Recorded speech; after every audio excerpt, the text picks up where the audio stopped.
বন্ধুরা, এই প্রচণ্ড গরমে চুলের যত্ন নেব কীভাবে, সেজন্য এখানে একটা হেয়ার প্যাক তৈরি করছি।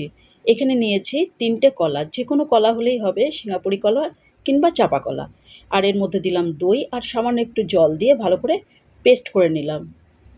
এরপর এর মধ্যে দেব নারকেল তেল, পরিমাণ মতো দিতে হবে, অন্তত 2 চামচ দিতে হবে। তো এখানে আমি চামচে করে মেপে দিইনি, আমি আন্দাজ মতো দিয়েছি।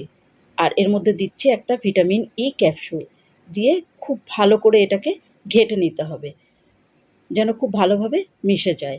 এরপর এটা মাথায় অ্যাপ্লাই করতে হবে। আগের দিন অবশ্যই চুল শ্যাম্পু করে রাখতে হবে।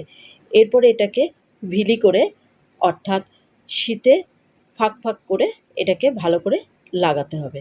দেখো খুব ভালো করে লাগিয়ে নিয়েছি।